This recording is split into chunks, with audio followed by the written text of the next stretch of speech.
welcome to LTV News. I'm Nada Marche and these are the day top stories. Israel plans new homes in West Bank settlements.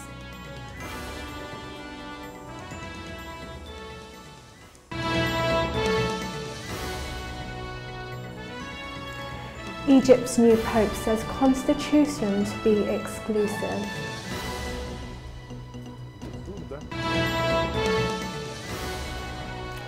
And judges Britney Spears and Demi Lovato celebrate for the X Factor.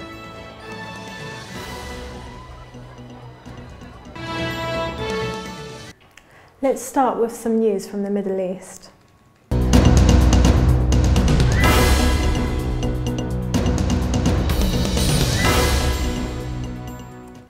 Palestinian authorities have expressed anger at Israeli plans to build more homes in the West Bank.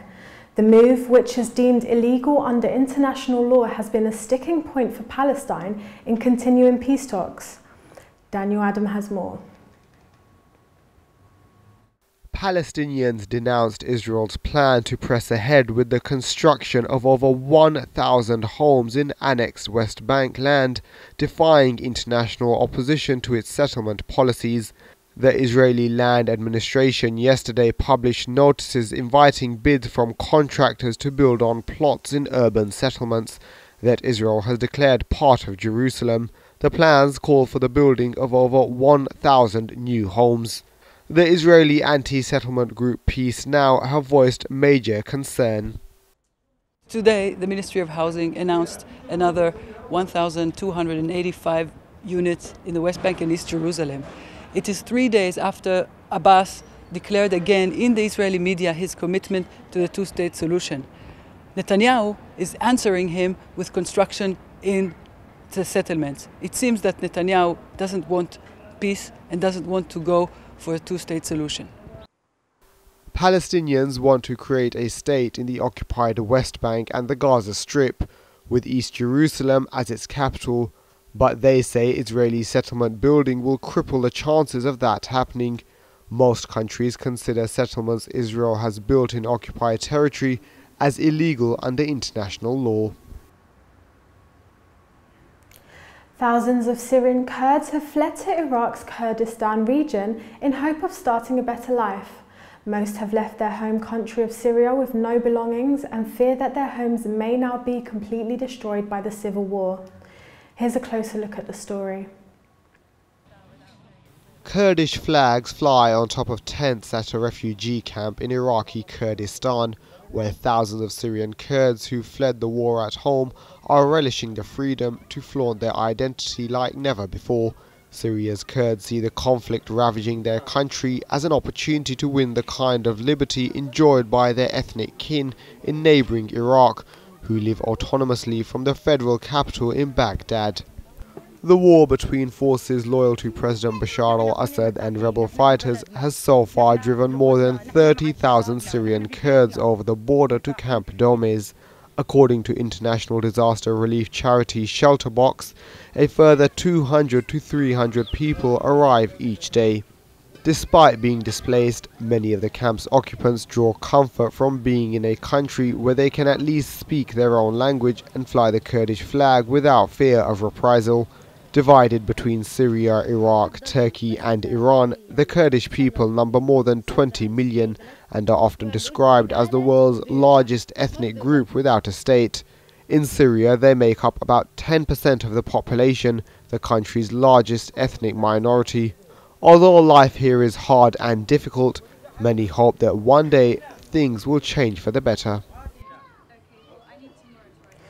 The new Orthodox Pope said this week that a constitution being drafted by Egypt's politicians must be inclusive and the Church would oppose to any text that addressed one part of the Muslim majority nation. The Pope told us that the Christians should be more active in seeking to shape Egypt's politics after last year's revolt. The 60-year-old Pope, being the 118th to lead a church that traces its origins back to the early era of Christianity, has taken the helm when many Christians, who make up a tenth of the nation's 83 million people, are alarmed by the rise of Islamists. Christians had for decades felt shoved to margins of society and politics. Even though many joined the uprising to Hosni Mubarak, there will now be no worry as everything will be pushed further aside by Islamists who former president repressed.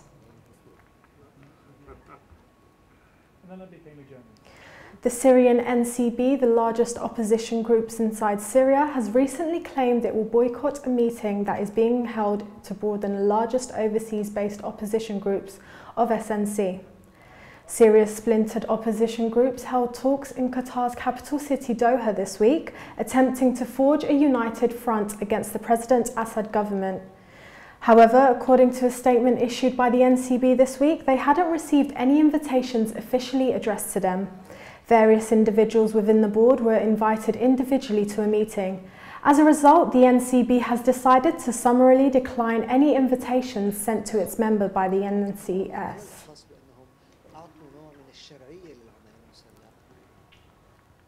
Moving on to some world news now.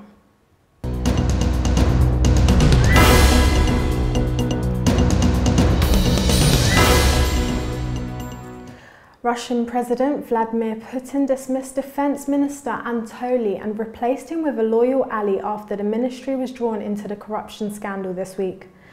Putin was shown meeting Sergei Shoigu, a former emergencies minister who had briefly been governor of the Moscow region, and discussing his new role as defense chief, in which he will oversee reforms to modernize the armed forces.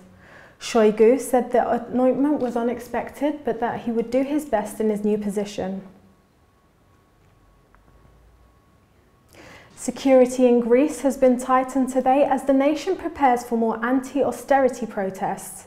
Many in the country are angry and government moves to make further cuts, which some believe are causing mass poverty. Here's more.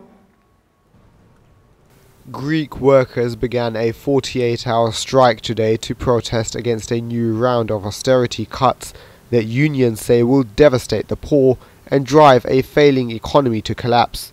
Transport was severely disrupted across the country as trains, buses and the subway came to a halt. Some flights have been cancelled, ships tied up at port, and taxi drivers plan to stay off the streets. Schools, banks and local government offices will be shut, while hospitals are expected to work on emergency staffing. Police were beefing up security for midday rallies in the capital, Athens, that often turn violent, but officials said violence was more likely during the parliamentary vote, which is due tomorrow. Most here support the strikes, believing it's the only way to send a strong message to those in power. The walkout, called by Greece's two biggest labour organisations, is the third major strike in 2 months against a package of spending cuts and reforms that the government is trying to push through Parliament to unlock aid. Greece has gone through several rounds of austerity that's helped shrink its economy by a fifth since the debt crisis exploded, but failed to bring its finances back in order. US President Barack Obama and First Lady Michelle Obama arrived in Chicago this week after 2 days of nearly round-the-clock travel to battleground states of Ohio, Florida, Colorado, New Hampshire and Wisconsin. The emotional president ended his final campaign on Monday in Iowa, the place that has launched his first White House bid and that could hold the key to his political future.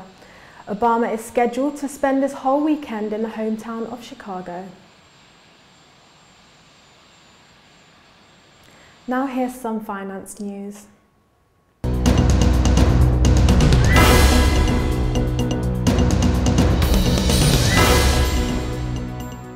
There was more uncertainty in world markets today as millions await the results of the US presidential election.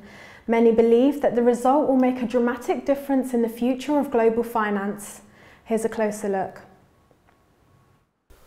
World shares and the dollar have steadied today as investors waited for the US election result, while uncertainty over Greece's next aid payment kept the euro at a 2-month low. Polls indicate the election between President Barack Obama and Republican challenger Mitt Romney will be extremely close, and the risk of a change in policy in the world's largest economy was keeping investors on the sidelines. The MSCI index of world stocks was steady at 329.88 points as European markets opened. London's FTSE 100, Frankfurt's DAX and the Paris CAC 40 were beaten flat and up 0.2% after falls yesterday. The euro traded near a 2-month low versus the dollar, with its outlook clouded by uncertainty over a Greek parliamentary vote due tomorrow on austerity steps needed for Athens to secure international aid, making those in the financial sector feel very uneasy about the future.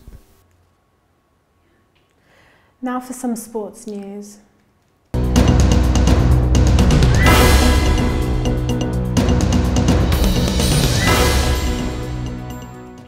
AC Milan held a news conference and a final training session this week ahead of their Champions League match with Malaga. The teams began their season with scepticism but appear to be over the worst part of the rebuilding process after both releasing their top players in the closed season.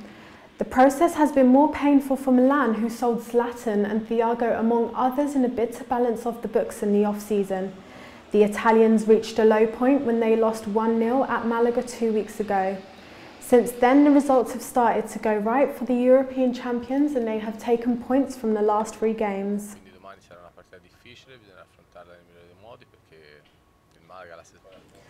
Now let's take a look at the world of arts and culture.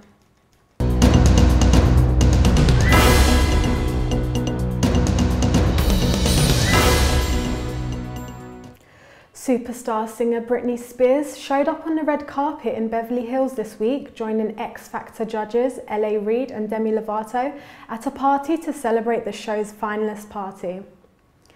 The event took place at SLS Hotel at Beverly Hills, a trendy night spot where the judges and the final contestants were able to mingle and relax before the competition heats up with a series of live shows.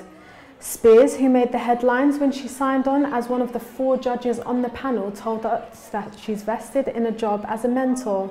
Khloe Kardashian, who made her debut this week as co-host of the show, called the TV reality show, where contestants perform for the chance of $5 million recording contract, dramatic. But I get nervous for the kids. I want them to do well and nobody to... That's all we have time for today, but before we go, let's take a look back at today's top stories. Israel plans new homes in West Bank settlements.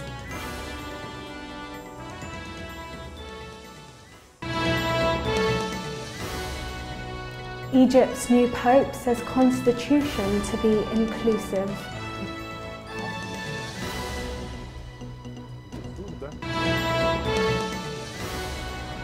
And judges Britney Spears and Demi Lovato celebrate for the X Factor.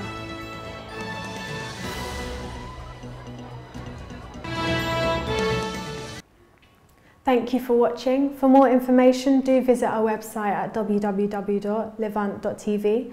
Join us tomorrow at the same time, and until then, from all of us at LTV News, goodbye.